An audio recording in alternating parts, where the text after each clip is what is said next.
Ivy Slater, and you're listening to Her Success Story Podcast, a show where gutsy businesswomen share their success journey.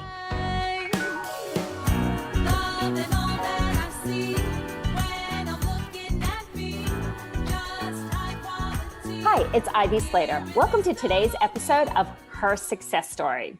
Today, I have a guest who I admire, respect, and I'm excited for you to hear more about Lindsay Kaplan. Lindsay is the co-founder of Cheif. Cheif is a private network dedicated to connecting and supporting women in executive leadership. Cheif was designed to bring more women into positions of power and keep them there. Ladies, we need this. Learn more about their communities. They range from New York, Los Angeles, Chicago, San Francisco, and Boston. Today, you're going to hear how Lindsay and her co-founder, Carolyn, have navigated growing of Cheif and navigating Cheif's growth through a global pandemic. Lindsay has a background in startups, successful startups, and not so successful startups, which helped her launch and build this company. Lindsay, join me, and I'm thrilled you're here today. Yeah, well, thank you so much for having me here. Excited to talk to you. I started Cheif from a very personal place. My co-founder and I both had been working at startups, getting ahead in our careers. I was at a VP level. She was essentially acting as a COO without the COO title, which many women can relate to. And we found as we had gotten higher up, we had more and more responsibility on our plate to help and mentor the women below us. And yet suddenly the decisions we were making were getting more crucial. We were in more important meetings, our budgets were getting bigger, and the decisions were tough. And even though we were mentoring other women and helping people below us, there was really nobody at our level that we felt like we could go to for support. Right? Suddenly we had to have the answers. And I think that's where a lot of imposter syndrome comes from with women at the top. That's a whole other chapter to this. And so we were really inspired. There's an organization called YPO, Young Presidents Organization. And what they do is bring CEOs, presidents together to form a great community of like-minded people because it's lonely at the top. And we looked at that organization and said, man, if it's lonely at the top, it certainly gets a lot lonelier a lot faster when you're a woman. And so we ended up leaving our startups to form Cheif in 2018, launched in 2019. And so far we are closing on around 4,000 members who are VP through CEO in New York, LA, San Francisco, Chicago, and Boston. Well, first of all, congratulations to you. Thank you. A couple of questions here. How much do you think your background, since you and your partner were working in startups, gave you an edge of it taking the initiative to do a startup? Everything. I don't think I could have. I like to joke because I am the creative and my co-founder, Carolyn Childers, who's incredible, she is the operator. And I like to joke that if I had thought of Cheif, it would still be on a stack of cocktail napkins and I'd be talking to you about it at the bar. And if she had launched Cheif, it would be like a well-run machine, but nobody would want to join it. Sorry, Carolyn. Joke about that. But it's true, when working in a partnership, the greatest partnerships are when two people come together with different skill sets and different assets that you then work together that you're able to grow from, especially when you acknowledge and respect the other skill set and asset. It's true. We are a bit of a jigsaw puzzle. The commonality we have, though, is both coming from startup life, understanding what it takes to grow a business from 5 people to when I was at Casper. I mean, Casper is now a publicly traded company and I was there pre-launch. And so to see that movement to contribute to a high growth company I think really sets us apart from a founder who maybe hasn't been a part of a high growth startup. We had both done it a few times. She had been at Quidsi, which diapers.com, soap.com was later acquired by Amazon. And then she was at Handy in New York City. And prior to Casper, I had worked at a bunch of little startups, one of which was acquired by TripAdvisor, a few of which didn't really go anywhere. And I always say that I've learned likely just as much, if not more, from the startups that maybe didn't go anywhere, that didn't have that successful exit, than the success stories, because you understand what to do. And I think there is a lot of patting oneself on the back when you get to a place of success without understanding what was luck, what was timing, and to work at places that had incredibly talented people, good product market fit, but didn't make it, really helped me understand what to do and what not to do when I launched my own thing. I think, what you're bringing about is so important. And, in the sense of, I'll always say that there are no mistakes, there are learning experiences. And we all need to learn. And the businesses that are not failures, but don't go where we expect them to go, or the situations or things we try that don't go in the direction we expect it to go, gives us such insight and knowledge for the next time we take anything anywhere. And that could just be starting a new division, to a new creative idea under a company, a new marketing idea. We have to be having the ability and the willingness to try things that we don't know the results of. And so I'm not surprised when you share that huge amounts of learnings came from companies that didn't end up getting acquired by Amazons and going public or anything like that, because that's where huge knowledge is. Absolutely. And I think, people look at success and want to know, what's your secret? What did you do right? So much of success is timing, it's luck, it is a perfect storm. And so I always want to underline that to anybody who feels like, they're looking to me for answers. How did you get your startup to where it is right now? Yeah, a lot of that was my experience. A lot of that was, grit and hard work and everything we've put into this. And some of it, a lot of it is luck. And I don't think people talk about that enough, because people want the credit for the success that they've built. I want the credit, but I have to give credit to my side piece, which is good timing, luck, right? And privilege, the privilege of having been able to work at startups prior, having the privilege of being an able white woman. There's a lot of privilege that goes into leading a successful business, as well as luck. So, personally and passionately, I have to say, I love that you have hunkered down in the market to give women leaders a space to be supported.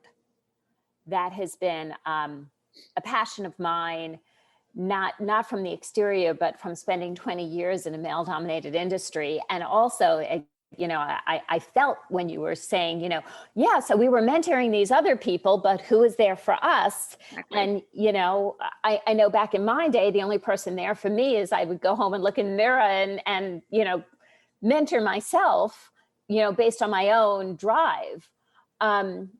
So I think what you're doing is vitally important.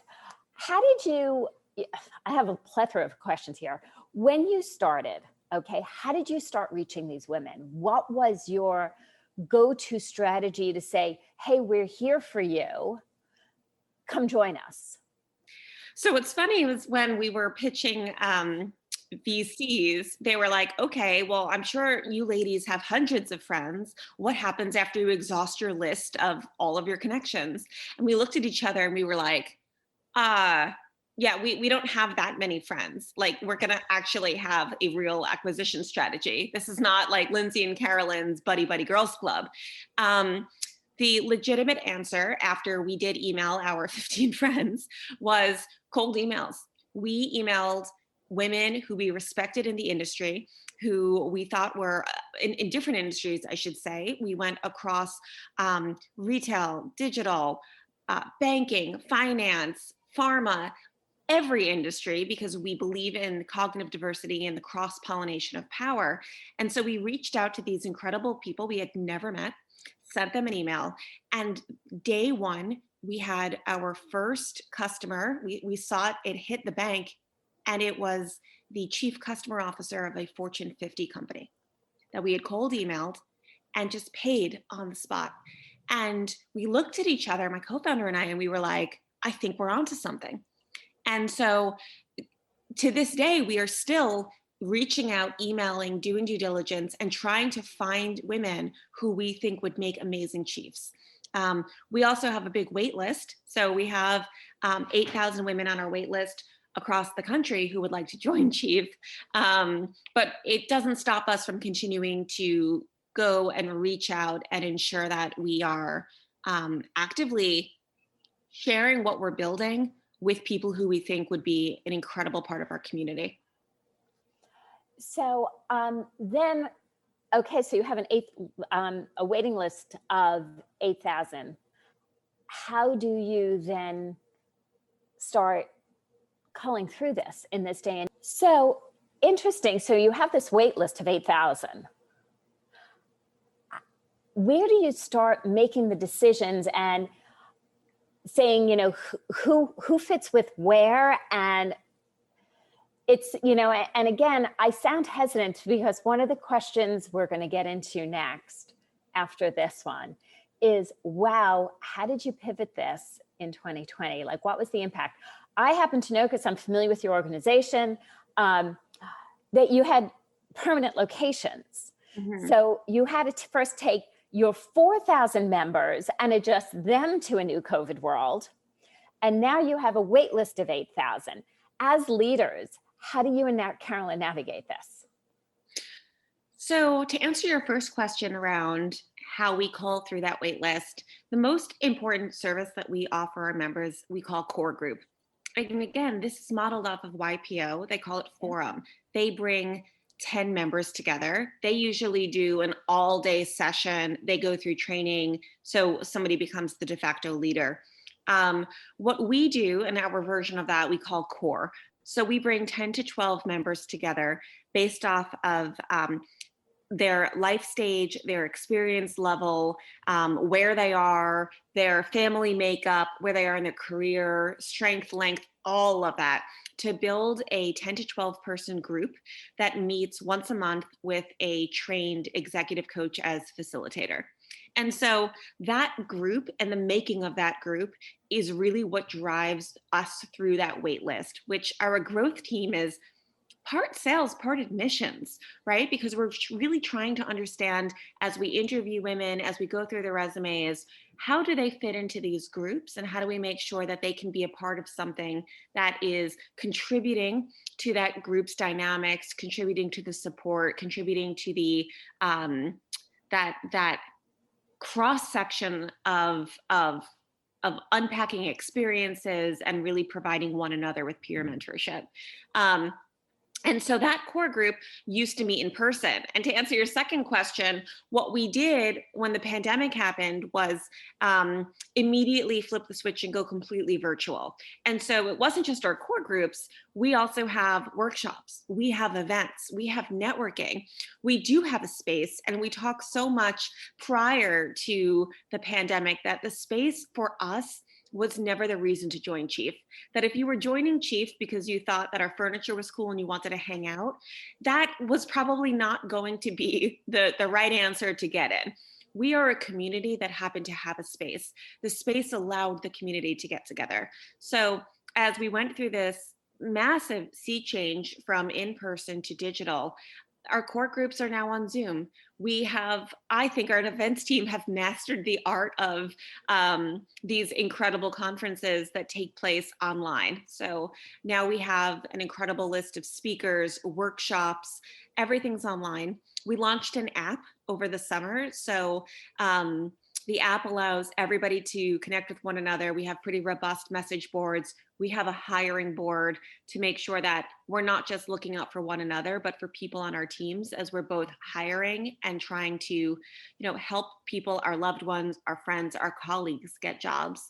So we've done a lot to grow the digital ecosystem. And we found as we launched, before we went into the pandemic, we were in New York, LA, and Chicago. All three of those cities have spaces that will open once the vaccine starts rolling out.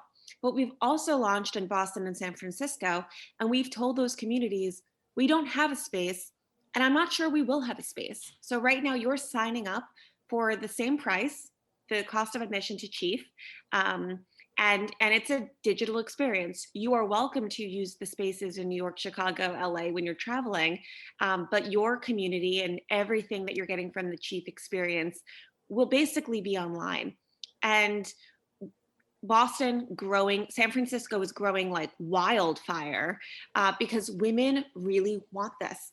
There has just been a complete lack of community for women at these higher levels.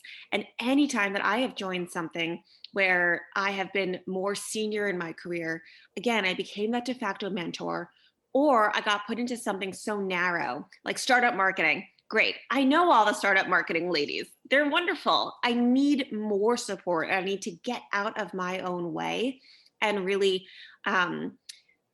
get cognitive diversity, both for me, but also to make better decisions, right? And to have more perspective. So I think what we are offering, as I think about that first email to that chief customer officer of that Fortune 50 company, it really struck a nerve because there is a need for Cheif in the marketplace for all women who are at these levels, whether they're joining today because they are looking for support. And we've found women who we emailed 2 years ago who are now coming back to us and saying, I didn't really need to join Cheif a year ago, 2 years ago, but now I'm at an inflection point in my career and I've decided I need you and I want to join. So I've noticed that women members who aren't joining today, we see them joining tomorrow.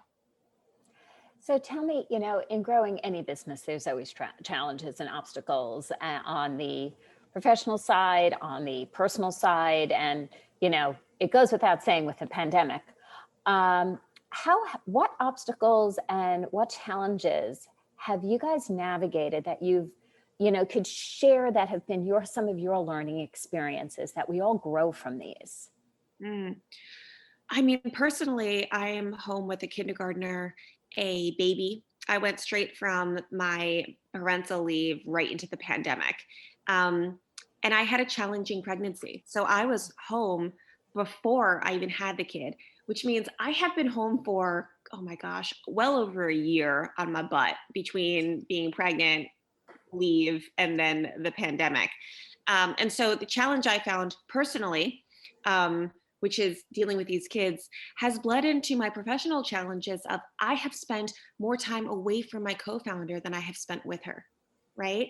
It is a challenge to grow a business and to lead and to be in this important partnership and not have FaceTime, not be together, not be able to have a glass of wine and chat through whatever it is that doesn't necessarily come out of a scheduled Zoom meeting. So that's been tough. And my co-founder and I have tried to make a lot of time for one another.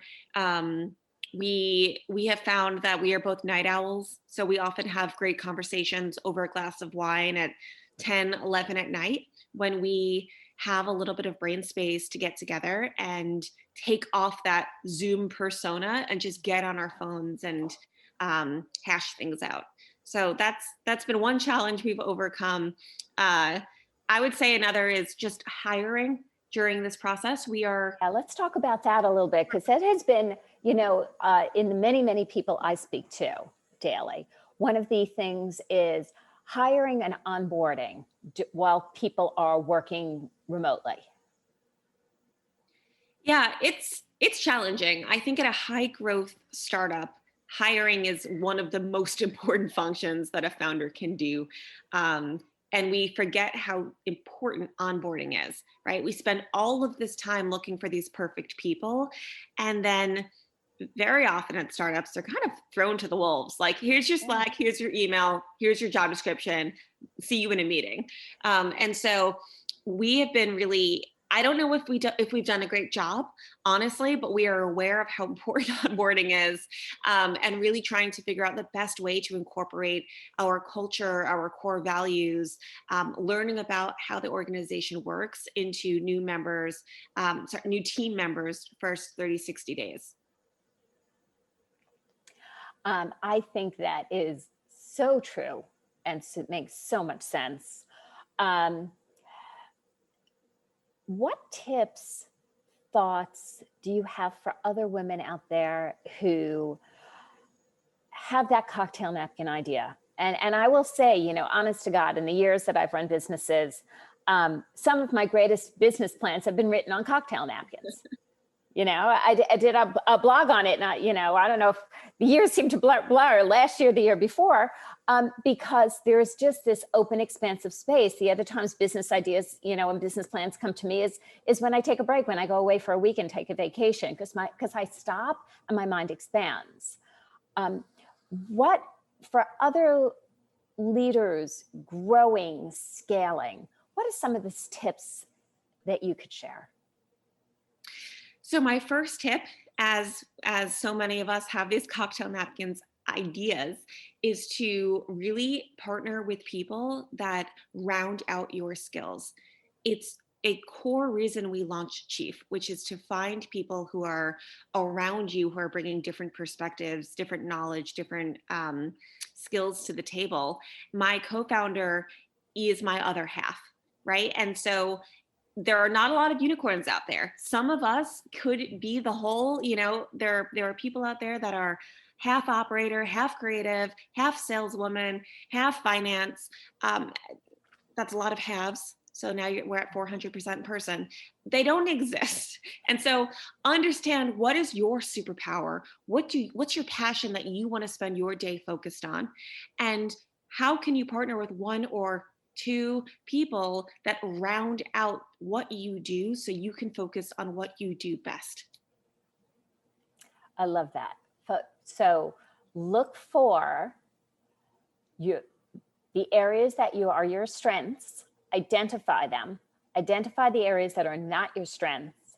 And I'll always say those are my first hires. If it's not your partner, make sure they're your first hires. Right. And I think getting that company off the ground for many people, going from idea to execution, going from, I have a business plan into raising VC money, right. That's a challenge. And so if it's not the people you're hiring, then go out and find advisors who have done it before, because it is challenging to break into startups. It is difficult to speak the language that VCs are looking for as you're pitching. And don't go in with an ego. You could have an amazing idea. You could be the person to do it. It doesn't mean that you know how to shape a pitch deck for what could be a VC-sized business. So find advisors, look for people who have done it before. It's not a knock on you and your strengths. It's a weird, murky world that speaks a very specific language. So my last question for you, before we begin to wrap this up, is, you and Carolyn saw a need in the marketplace, a need because you were mentoring and you had nobody to be mentored by. And you started this organization for women to have support. Where do you guys look for your support? Where do you gain this from? So we are lucky that there are over 100 Cheif guides, those executive coaches who lead the core groups, a few of which I have close relationships with, one of which right now is working with us on our performance review, our 360, how we can get to the next level. And so I think coaching is incredible. It's expensive, which is another reason why we think Cheif is a great value, right? Because for an entire year of this support paired with an executive coach workshops, the cost of Cheif is between $5,000 and $8,000, depending on your level. We are really lucky to work with some amazing executive coaches. I also have some dear friends who are founders, who are just business women that are incredible inspirations to me, that I lean on for support, that I go to with challenges and questions. So I think it's important to just build a really solid network of people that you are paying for support, like an executive coach, as well as people that you can rely on that have your back and will help you hold up a mirror to yourself. I think that's beautiful. Surround yourself with people who will help you hold up a mirror to yourself. Lindsay, how can our listeners learn more about you and the Cheif organization? Sure. So Cheif.com, pretty easy if you'd like to apply to Cheif and learn a little bit more. And you can find me on Twitter, LinkedIn. Always happy to talk and to share about my experience. And Ivy, it's been amazing speaking with you. Love your podcast and love everything you stand for. Thank you. And thank you. Listeners, to read more about Lindsay, you want to check her out on LinkedIn.